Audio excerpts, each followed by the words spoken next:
Entonces, aquí el termómetro era para transporte, almacenamiento y distribución de productos sensibles. El rango también es un rango especificado por el fabricante y la temperatura ambiente depende del producto.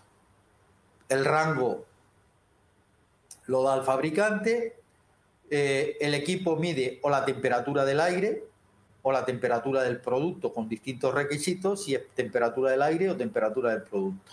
Las condiciones climáticas las propone el fabricante y también hace la norma referencia a aquellas normas ambientales que dije antes. En este caso, los termómetros tienen que tener un indicador de carga y algo específico, es decir, que cuando la carga de la batería llegue a un valor mínimo, el termómetro no medirá para evitar errores. Es decir, nosotros cogemos, examinamos en el laboratorio un termómetro con la batería llena, pues el termómetro cuando la carga tiene un porcentaje de valor, pues para evitar errores, pues deja de medir. No solo da una señal de que la carga es baja, sino a partir de un determinado umbral deja de medir.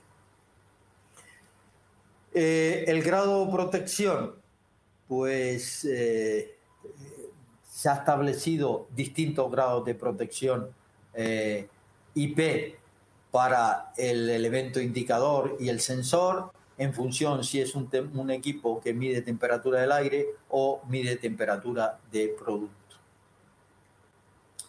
Los errores máximos permitidos coinciden y son coherentes con los de la norma 12830. Aquí también ya existía la clase 05 y ahora se implementa la clase 02. Los tiempos de respuesta se modifican. Para el termómetro de aire, menor que 5 minutos. Para el termómetro con sensor interno, menor que 20 minutos. Para el termómetro de temperatura interna, menor que 3 minutos.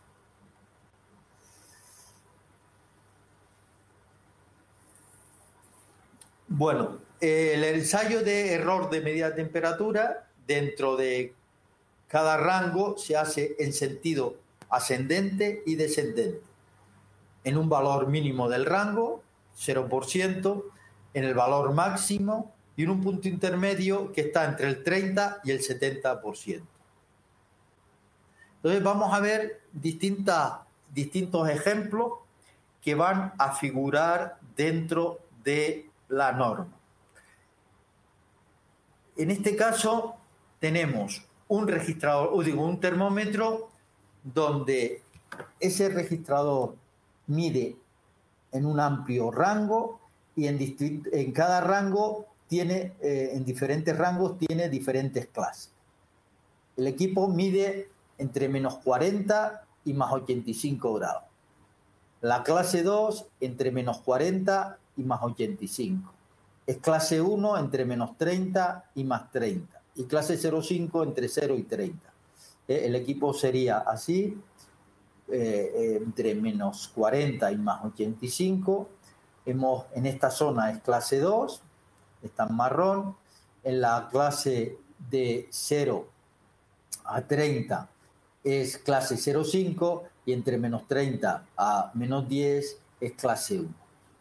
Entonces, la norma va a proponer un ciclo de subida y bajada y los puntos en los cuales se debe verificar el termómetro son los siguientes. Menos 40, menos 30, 0, es decir, menos 40 es clase 05, clase 2, menos 40 y clase 2. La clase 1, menos 30, estaría a este punto en clase 1. La clase 05 en el valor mínimo, máximo e intermedio. Hemos dicho la clase 05 entre 0 y 30 con un valor intermedio de 15. Y hacemos el ciclo de subida y bajada.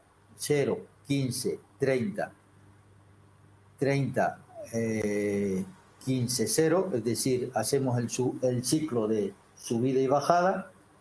Y cuando subimos, cubrimos todo el ciclo 0,5, seguimos subiendo hasta el valor máximo del registrador de temperatura, que es 85 grados.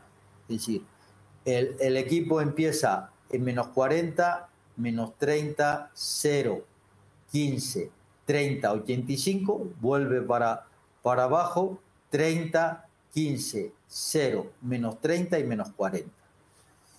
Este sería un equipo muy complejo con 3 clases. Vamos a ver un equipo posiblemente más usual, que sería un equipo de 2 clases. Entonces, sería, el equipo mide entre menos 25 y más 25. La clase 1 sería de menos 25 a más 25, todos clase 1, y clase 0,5 entre menos 10 y menos 25. Esto es específico clase 1, y la clase amarilla clase 0,5. Entonces, el ensayo a realizar sería menos 25, menos 10, 7,5, 25, 7,5 menos 10, menos 25. Bueno, quiero decir que cuando se hizo la N12830 se contempló equipos en rangos mayores. Sin embargo, la norma decía que solo se verificaba entre menos 30 y más 30 grados centígrados. Es algo a modificar en la nueva revisión, es decir, está previsto que cuando terminemos la 13486 volvamos a incidir en una modificación de la 12830. Lo que sí nos encontramos hoy en día es la posibilidad de que un registrador de temperatura tenga 2 clases, y entonces pues habrá que determinar el error de medida de temperatura de acuerdo a esas 2 clases. Bueno, visto esto, como resumen, la 13485 es una norma continuador que es una continuación de la norma anterior, y contempla unos ensayos más específicos cuando hay distintas clases de termómetros. En estos momentos nos encontramos en el desarrollo de la clase de la norma 13486. La norma 13486 es una norma para hacer ensayos prácticamente in situ, y ahora nos encontramos que tenemos que realizar ensayos in situ de equipos con mayor precisión, ¿vale? Entonces, uno de los problemas que sabemos que existen en los ensayos de in situ es la instalación de sondas. Es decir, a veces cuando entras en un camión, ojo, yo no tengo mucha experiencia, he entrado alguna vez en la caja de un camión, pero están aquí muchas entidades de verificación y tendrán muchísima más experiencia que yo. Entonces nos encontramos que no es lo mismo ensayar un registrador en un laboratorio con todas las garantías que estar en un camión en donde la instalación a veces no cumple unos requisitos mínimos para el ensayo. Es decir, los sensores hay que introducirlos en un medio isotermo. Si no tienen una longitud suficiente de acuerdo con la profundidad, es muy difícil garantizar toda la trazabilidad de la medida. Entonces, pues aquí los problemas reales, cuando son clase 2 o clase 1, pues bueno, pero cuando llegamos a clase 0,5, pues el poder garantizar una clase 0,5 si el registrador no está bien instalado, pienso que es muy complicado. Y lo hablo con la experiencia de laboratorio y de haber entrado alguna vez en un camión donde he visto que el muñón que tienen para el termómetro es justo la longitud del sensor, tiene 5 centímetros. Y con 5 centímetros examinar ese equipo prácticamente es imposible, bajo el punto de vista. Nos encontramos con nuevos retos, es decir, todo el tema del software, de equipos que cuando se desarrolló la 13486 eran equipos monolíticos. Ahora nos encontramos registradores de temperatura que son sistemas informáticos, y podemos tener el almacenamiento de nuestros datos no solo en un sitio alejado de donde vamos a hacer la verificación periódica, sino puede estar incluso en otro país.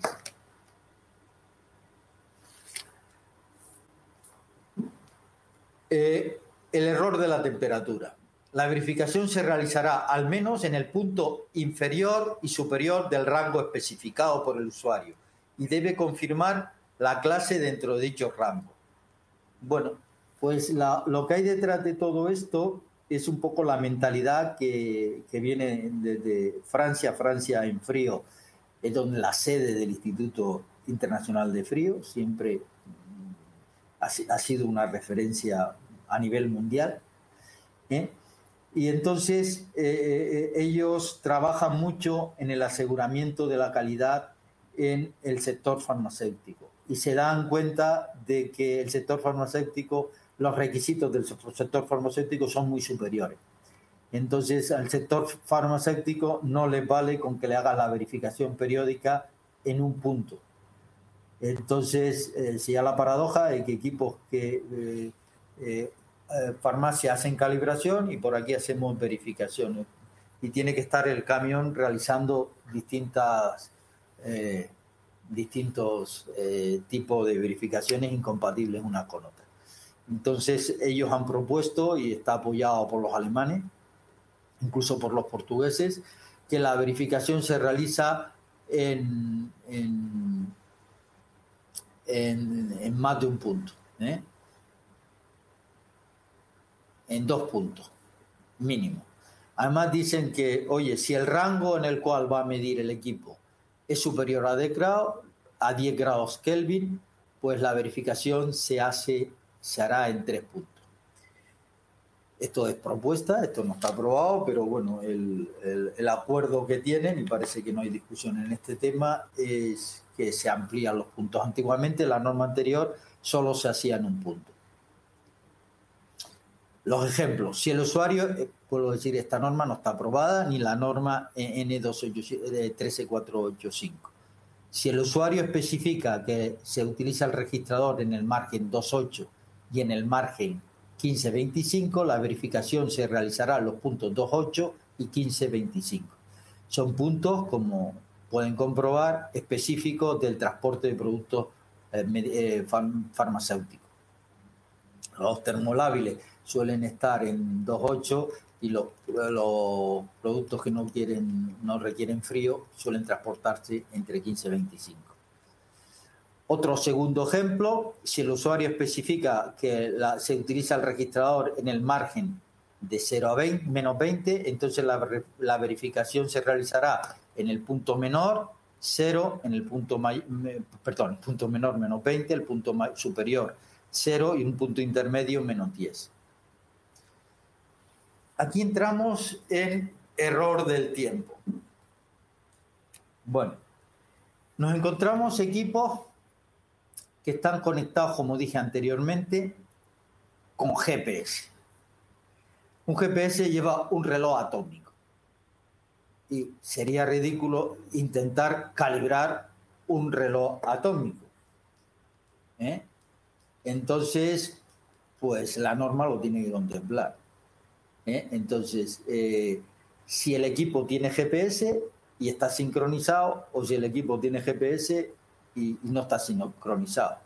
Es decir, si está sincronizado con GPS, pues se comprueba que el registrador sincroniza con GPS.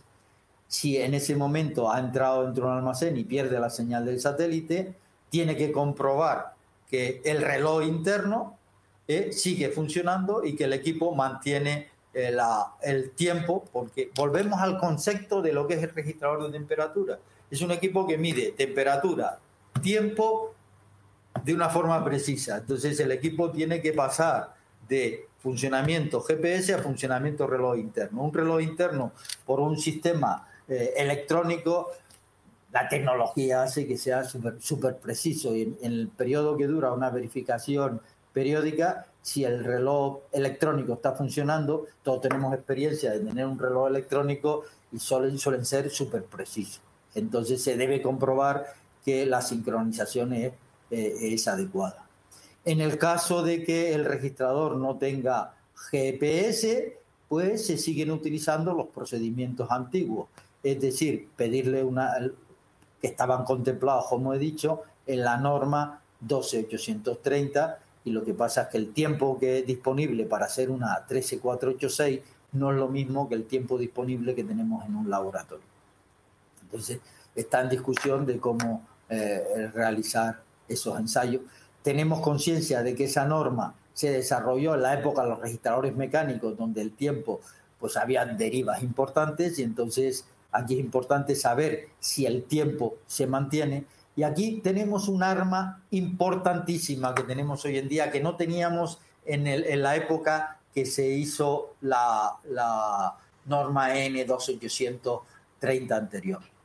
Si el usuario cambia el tiempo de forma voluntaria, pues nosotros disponemos de un log que me dice ese usuario a tal hora y tal fecha ha cambiado el tiempo. Y eso es una información muy importante, y sobre ese tema vamos a trabajar con los laboratorios para pensar en una modificación aceptable de lo que sea la verificación de que el tiempo se está midiendo correctamente por parte del equipo. Está en discusión, y entonces tendremos que hacer ensayos, tendremos que hacer propuestas, pero estamos trabajando en ese tema. ¿Qué temas también nos queda pendiente? Es decir, ¿qué pasa con la verificación periódica de equipos donde el almacenamiento de datos relevantes, datos relevantes, sabemos ya desde la primera transparencia lo que son, están en un sistema externo? Este tema es muy importante y requiere esfuerzo. Aquí trabajaremos, si el CEL lo considera conveniente, podemos seguir trabajando nosotros, y nos ofrecemos a trabajar en este tema. Y también es muy importante algo que no está escrito.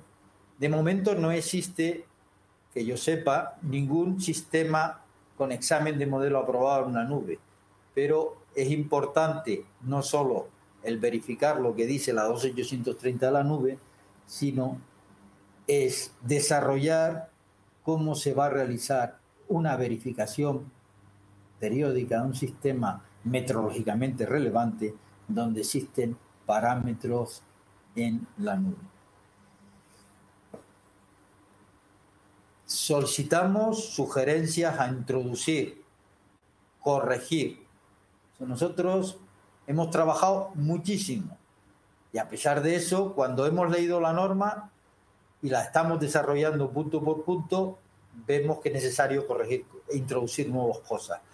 Vemos que es necesario corregir algunas erratas que, a pesar de haber leído el mismo documento 20 veces, 20 personas, pues siguen apareciendo. Y pedimos colaboración a los distintos grupos de trabajo, fabricantes. En este caso me refiero a fabricantes españoles. Quiero decir que en la norma 12830 participaron siempre los fabricantes alemanes. Participaron también españoles, como fue público, españoles en representación de marcas extranjeras. Por lo pronto, tengo en mente 2 personas españoles que participaron en esas reuniones. Entonces, pues ruego que, así como han sido muy activos los alemanes, han sido también activos los fabricantes franceses, los fabricantes y representantes de equipos españoles. Nos gustaría contar con su participación, porque es otro punto de vista complementario al que nosotros tenemos. Quizás sepan mucho más de lo que hay dentro de los equipos. Le pedimos colaboración a las autoridades responsables. Es decir, yo siempre he dicho que he contado con muchísima colaboración de las comunidades autónomas. Sí, me siento muy orgulloso de haber colaborado tanto como la Comunidad de Madrid, con el grupo de trabajo que trabajé, donde participaron otras comunidades como la de Generalitat de Cataluña, que participó muy activamente, y la Comunidad Valenciana, en su momento, cuando participé en trabajos que desarrollamos en otra época. También pedimos la colaboración a personas que trabajan y conocen los equipos con otro punto de vista distinto al nuestro, si son los organismos de control metrológico que hacen módulo F y otros organismos que hacen verificaciones periódicas, que saben de la práctica del equipo, de lo que nosotros aprobamos a lo que ven ellos en el campo, puede haber un abismo. Nosotros vemos los equipos con una óptica, ellos lo están viendo y tocando con otra óptica. Tienen una experiencia que es encomiable y quisiéramos contar con sus comentarios. Con las entidades de acreditación, desde el punto de vista que también tienen experiencia en estos temas y que ellos son también responsables de asegurar la calidad de nuestros laboratorios, y le agradeceríamos si tienen información que darnos para llegar a la norma a todas estas personas. Y si me he olvidado de alguna, por favor, que no se sienta excluida y permanezca dentro, etcétera. Quiero dar las gracias al CEN por permitirme dar esta clase, perdón, soy profesor, digo clase, esta participación en estas jornadas, y también expresamente a Dolores y a María José por todo el apoyo que siempre me han dado, y también muchísimo esta norma, quien ha trabajado muchísimo ha sido Pedro de Miguel, que es catedrático de arquitectura de ordenadores, y su conocimiento técnico ha sido muy valioso para todo este proceso. Muchísimas gracias, y a ver si soy capaz de resolver las cuestiones que se plantean, o por lo pronto que salga debate, y si no soy yo, pues sea María José, Dolores o alguien del CEN o Pedro de Miguel quien le responda. Muchísimas gracias. Bueno, Juan Manuel, muchísimas gracias a ti, y también de nuestra parte, de parte del CEN, pues agradecerte tanto a ti como Pedro de Miguel el trabajo que habéis hecho para el desarrollo de estas nuevas normas. Bueno, también quiero aprovechar para pedir disculpas por mi entrada en mitad de tu charla, para intentar ayudar a uno de los colegas que estaba intentando conectarse a esta jornada. Bueno, como comentábamos al principio, vamos a abrir el turno de preguntas y de comentarios en riguroso orden. Si alguno de vosotros tenéis interés en pedir la palabra, por favor también hacerlo a través del chat.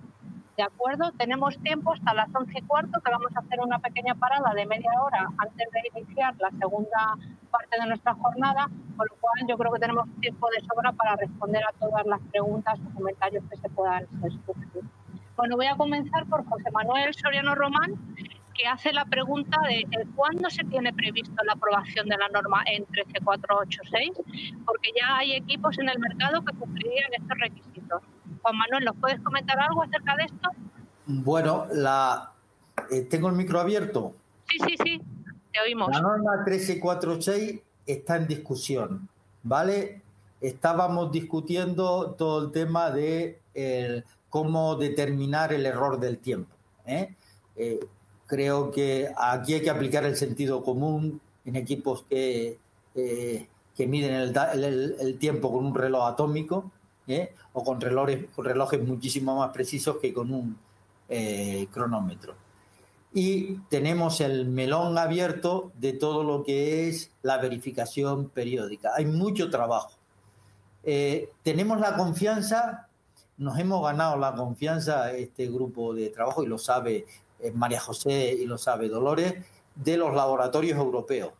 Nos han pedido colaboración, y es probable que el tema de la verificación periódica lo lideremos nosotros, siempre con comentarios, por su parte, con comentarios constructivos. Pero lo importante es que ellos tienen una confianza plena en nosotros.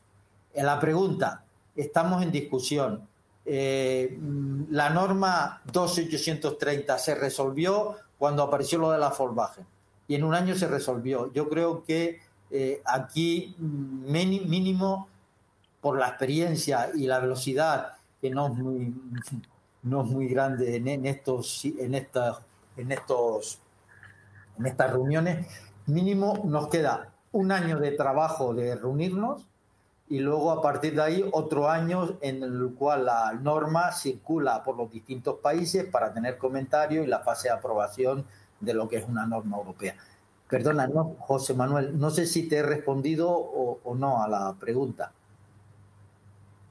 Sí, bueno, yo creo que de forma general sí que es cierto que una norma, desde que se inicia la modificación o se inicia su gestión hasta que se llega por fin a la aprobación, lo mínimo son 3 años. O sea, que en efecto todavía queda un poquito hasta aprobar a llegar a la aprobación de esta nueva norma.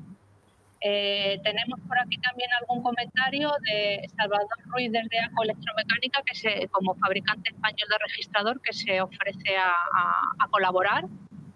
Muy bien, muchísimas gracias. Se agradece. Tenemos aquí alguna felicitación. Perdón, que se ofrece, pues el CEN es el que autoriza, el AENOR es la que autoriza la participación y lo podemos encauzar a través del CEN. Que realmente yo estoy autorizado en las distintas reuniones y es AENOR el que me acredita como portavoz del grupo español, pero como invitado os podéis dirigir al CEN para que podáis participar, autoricen en la participación. Y estamos encantados de ir arropados, que el estar luchando uno solo con los franceses y alemanes y los portugueses, pues el sentirse acompañado se agradece.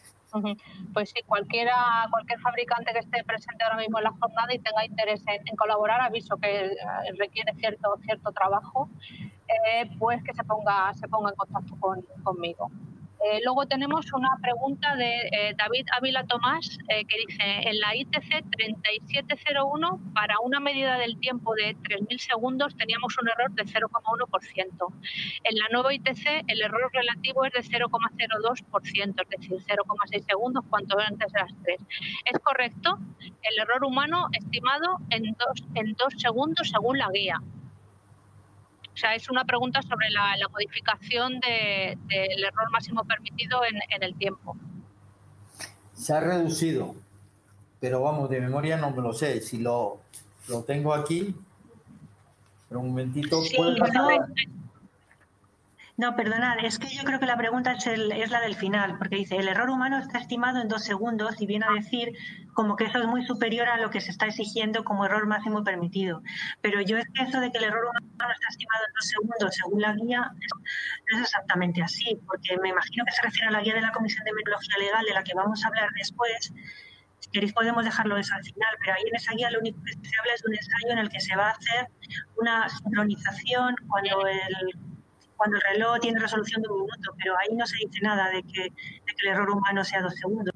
Si queréis, eso lo podemos dejar para más adelante. Si es esa la pregunta, entiendo. Pues sí, quizás lo podemos dejar para la siguiente sesión.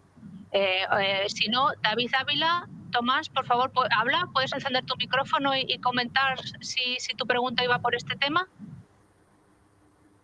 Sí, exactamente lo que ha dicho María José. Vale, pues entonces, si te parece, lo dejamos para la segunda parte de la jornada. José Manuel Soriano Román pedía intervenir. Por favor, ¿puedes abrir tu micrófono? Sí, buenos días. Yo mi pregunta a lo que se refería es que en este momento hay en el mercado ya equipos con 2 clases. Es decir, hasta que no se apruebe esta norma, yo entiendo y yo entendía que por sentido común había que hacer una prueba o 2, al menos, en cada uno de los rangos de cada una de las clases a las que estaba aprobado. Me ha confirmado la presentación que en ese camino van, pero ¿qué hacemos hasta que no se apruebe esa norma? ¿Se va a hacer algún tipo de guía anexa para verificar ese tipo de equipos? Bueno, yo aquí lo que veo es que, a ver, una cosa es las clases que tenga el registrador puestas en la marca y para lo que esté aprobado, y otra cosa es cuando se esté, cómo lo estén utilizando, ¿vale? Entonces es el cliente el que te tiene que decir cuál es el rango de uso, porque a lo mejor tiene 2 clases y lo utiliza siempre a una temperatura de uso. Entonces yo lo que considero es que, como ahora mismo está en vigor la norma anterior, a la que hace referencia la nueva, o sea, a la que hace referencia la legislación española, debemos mantener eso que se dice a la temperatura de uso, pero eso yo creo que se venía haciendo bien, porque si se utilizaba a más de una temperatura había que hacer el ensayo de verificación a más de una temperatura, con lo cual yo ahí no veo... Sí, perdona María José, sí, pero a la hora de certificar, claro, hay que certificar con cada una de las clases. Sí, eso es el módulo B y el módulo F. No, me refiero al certificado de verificación periódica. Es decir, no podemos dar una clase si no hemos probado una temperatura en el rango de uso de esa clase. Eso es lo que yo entiendo y lo que en principio mi empresa va a hacer, o nosotros vamos a hacer. Ya, pero si estás en el rango de una clase y tú haces la temperatura de verificación en ese rango de esa clase, tú das esa clase. Claro, pero el certificado no puede dar una clase exclusiva, puesto que da a entender que puede dar las dos clases, claro. No, en el certificado tienes que decir que es que ya no es una única clase. Claro. En el certificado de verificación tendrás que decir, pues este registrador tiene clase 1 de tanto a tanto y clase 05 de tanto a tanto. Correcto. Eso es lo que a eso me refiero, que nosotros en principio vamos a aprobar las dos clases dentro de esos rangos, que es justamente lo que ha presentado Juan Manuel. Efectivamente, sí. Yo es que por eso digo que en principio, si no se aprueba la norma en un futuro muy cercano, van a haber más equipos en el mercado en esa situación y, claro, se debería al menos establecer un criterio único o que cada organismo pues que lo utilice a su entender, ¿no? Lo que yo entiendo, quiero decir. Y tampoco quiero acaparar más el tiempo. Muchas gracias. De hecho, una de las ideas de esta jornada también es de ir recogiendo sugerencias y cosas que vosotros veáis para... Tenemos la herramienta de las guías de la Comisión de Metrología Legal, que son explicaciones sobre lo que está en la legislación y en las normas. Entonces, pues yo me lo apunto y lo podemos tener en cuenta para una futura revisión de... ¿Vale? Es que, claro, hay 2 años, según la ICT, para que todos los equipos se adapten con un anexo nuevo a su ensayo de modelo para adaptarse a esta ICT. Y yo creo que todos los equipos, pues, o bastante de ellos, van encaminados a esta solución de tener 2 clases. Vale, muchas gracias. Bien, pasamos a la siguiente intervención en el chat. Luis me pregunta, con la aprobación de modelos de registradores tipo modulares, los titulares tienen la opción de, antes de vencimiento, cambiar los módulos, registrador y sondas. ¿Puede peligrar con ello la fase en servicio? ¿Quién puede contestar a esta pregunta? ¿Juan Manuel o María José? Yo creo que la metrología, yo estoy en la norma, pero entonces como es un tema más bien de la legislación, debéis ser vosotros quien lo contestéis. Y la interpretación de la Comisión de Metrología Legal se debe pronunciar en ese término, ¿no? Sí, no, bueno, yo de todas maneras de lo que voy a hablar un poco después, ¿no? De la parte, o sea, una vez que tenemos la norma, ahora vamos a coger esa norma y vamos a ver qué es lo que dice la legislación. Es cierto que la legislación, aparte de hacer referencia a la norma, tiene después una serie de párrafos añadidos, y uno de los párrafos añadidos que aparece en el anexo 11 de la ICT es precisamente sobre este tema. ¿Lo podemos hablar ahora o lo podemos hablar luego? Yo creo que ahí sí que está claro que se debe de dejar muy claro si se elige este tipo de instrumento, como ha dicho lo que ha descrito Juan Manuel. Debe también igualmente de quedar claro en el módulo B cómo se deben de cambiar fundamentalmente los sensores, porque la unidad central de almacenamiento de datos sería más complicado, pero sí esa intercambiabilidad de las sondas, y eso se ha puesto explícitamente en la ICT, si queréis lo podemos ver después. ¿No puede peligrar la fase de servicio? Nuestra idea es que no peligre en ningún caso.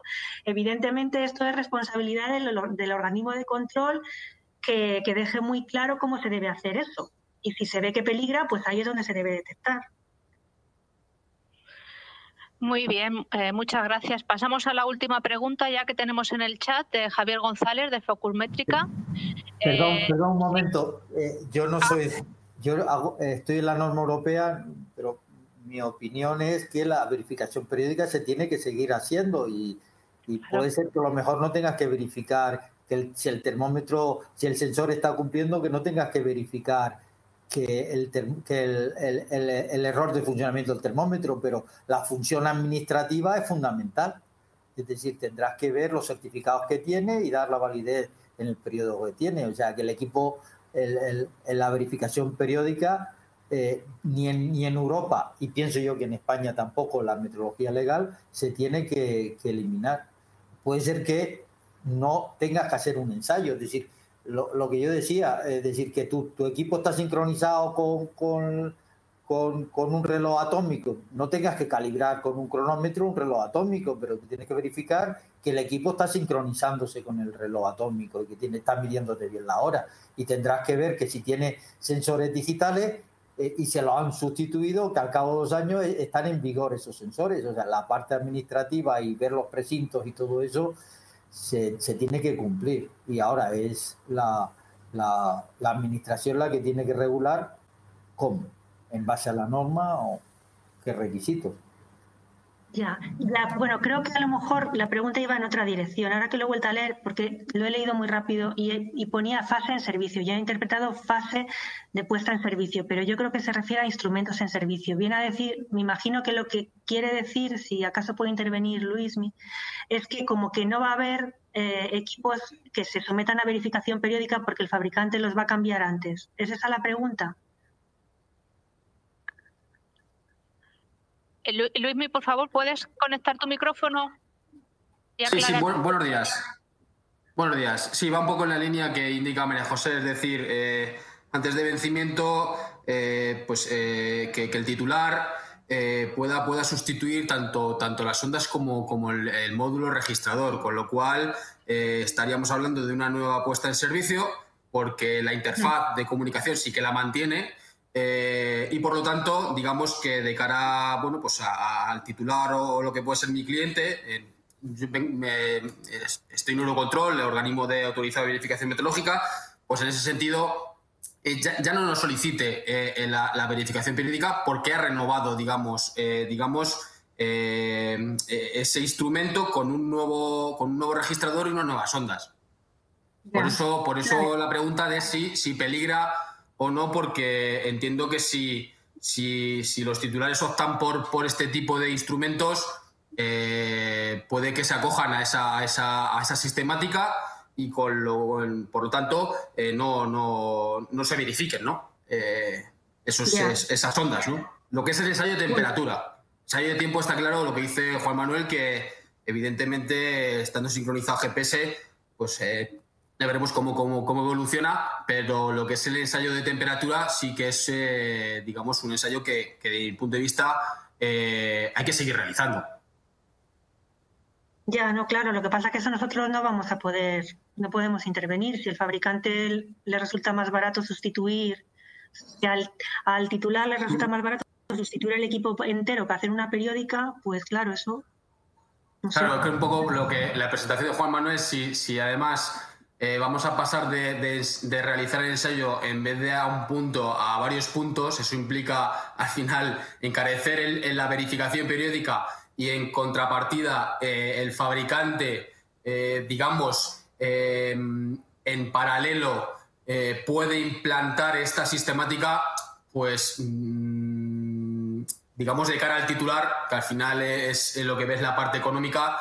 Por eso un poco él quería lanzar esta pregunta, un poco pues plantear este debate, ¿no? De todas maneras, lo que ha dicho Juan Manuel de esos puntos en los que hacer los ensayos se corresponde a la puesta en servicio, no se corresponde a la verificación periódica. En verificación periódica, en principio, sigue siendo, él ha dicho lo de 2 puntos y un punto intermedio, pero eso es si hay un rango de utilización.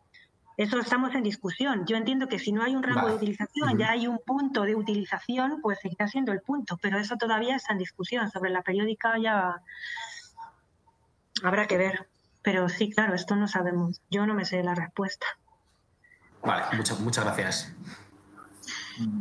Bueno, vamos a pasar para el siguiente comentario, que ya nos estamos quedando sin tiempo. Sergio Estremera pregunta que ¿por qué crees que España en temperatura decide legislar de espaldas a Europa en este sentido? Compara con el caso de pesaje, en el que, digamos que... a ver, se me ha ido del chat. Perdonad. Yo lo que entiendo es que... de pesaje. Sí, yo supongo que lo que quiere decir es que ¿por qué los instrumentos de pesaje están en la directiva y los registradores de temperatura no? Pues no lo sé.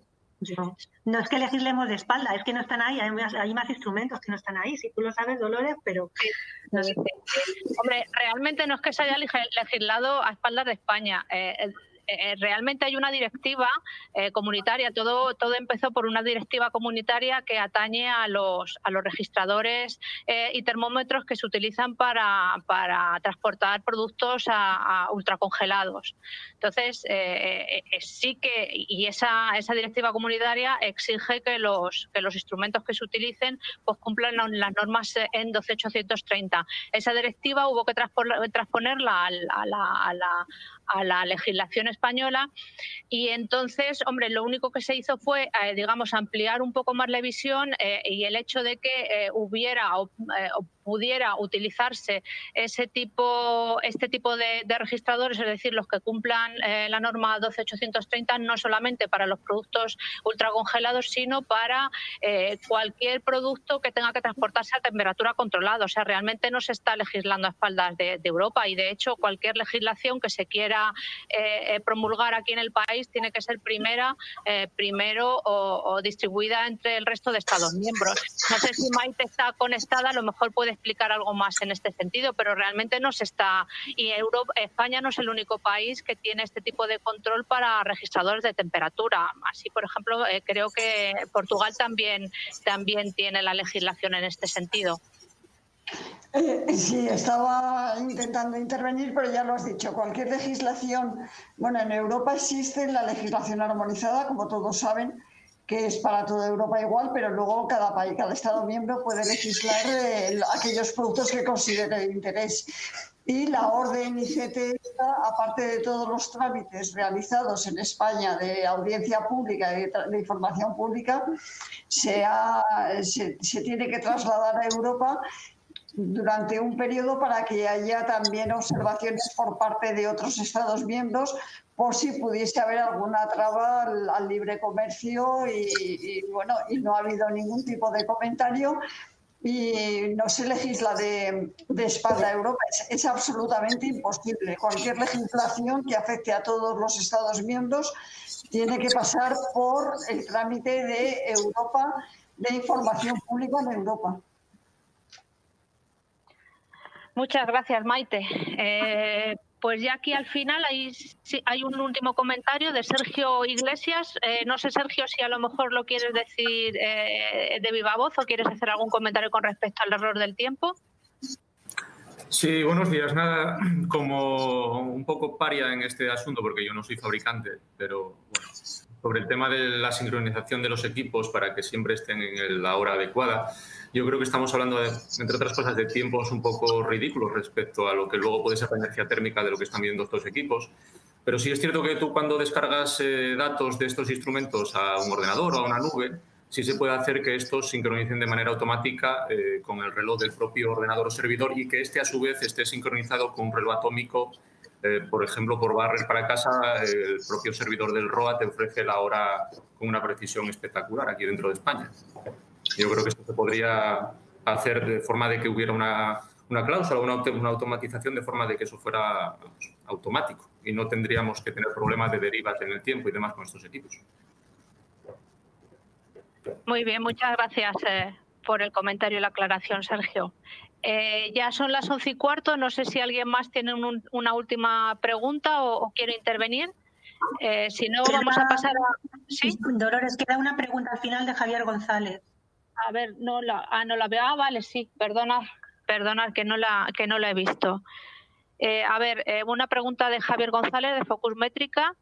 Dice que si en farmacia, norma ITC 3701, se dedica al transporte de medicamentos, cuando el producto es transportado y debe llevar la temperatura controlada, ¿obligatoriamente debería llevar la temperatura controlada con un registrador de temperatura o solamente con termómetro? Bueno, pues no sé si alguno, María José o Juan Manuel, queréis contestar a este tema. Desde el punto de vista de legislación no me gustaría quedarme. Y yo prefiero que haya autoridades competentes que puedan comentar. Esto no es de legislación.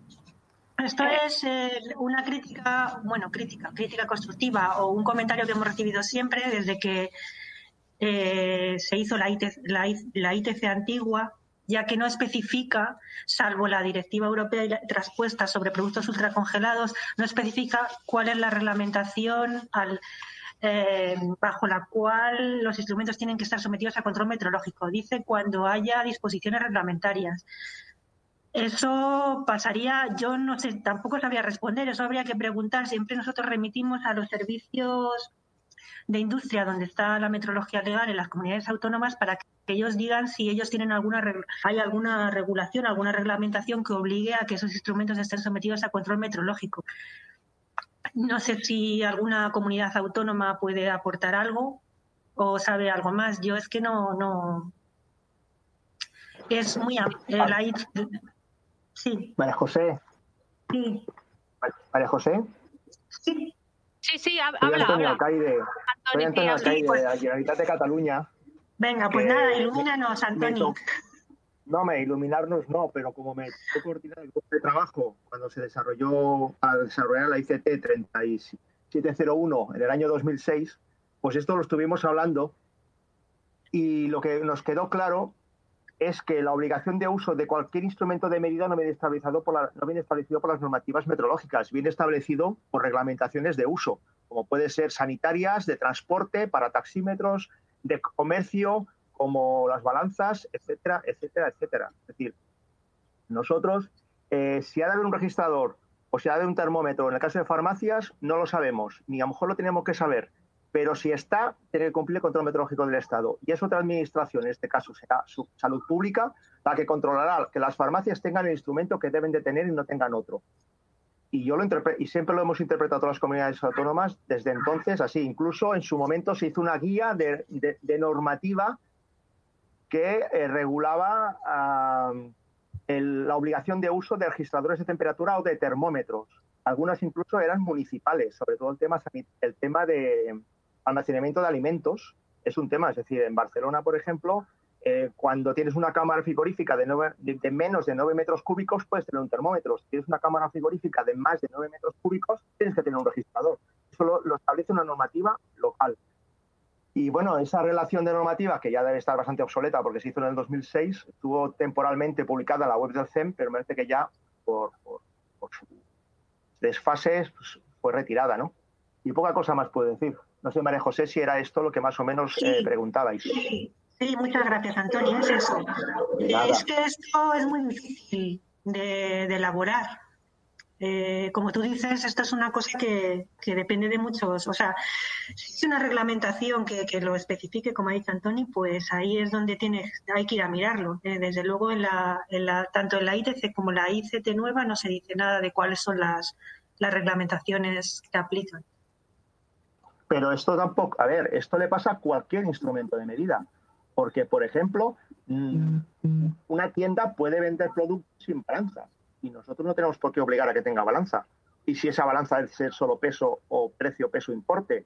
Y en el tema, por ejemplo, de transportes, la obligación de que un taxista tenga taxímetro la establece una ley de transportes, no lo establece meteorología. Es decir, en Cataluña, por ejemplo, los municipios de menos de 5.000 habitantes, los taxistas de esa licencia no están obligados a tener taxímetro. Y en Madrid funciona de una manera parecida o diferente, o en Andalucía de una manera parecida o diferente, para una serie de reglamentaciones. O sea, que no es un problema solamente de las normativas de registradores de temperatura y termómetros, es para todo instrumento de medida en general. Muy bien, Antonio, muchas gracias por la aclaración. Yo creo que ha quedado todo bastante claro. No sé si alguno más de los presentes quiere comentar algo con respecto a este tema o algún otro. Si no, pues vamos a hacer una pequeña pausa hasta las 12 menos cuarto, en la que comenzaremos con la segunda parte de nuestra jornada, ya más centrada en el nuevo Real Decreto y en las guías de la Comisión de Metrología Legal. Por favor, yo creo que lo mejor es que no os desconectéis, dejar simplemente apagados el micrófono y la cámara para luego después no perder mucho tiempo en las conexiones y no tener problemas con ellas. ¿De acuerdo? Venga, muchas gracias y nos vemos en poco menos de 30 minutos. ¿De acuerdo? Venga, muchas gracias y nos vemos en poco menos de 30 minutos. Hola a todos de nuevo. Vamos a comenzar ahora con la segunda parte de la jornada, en la que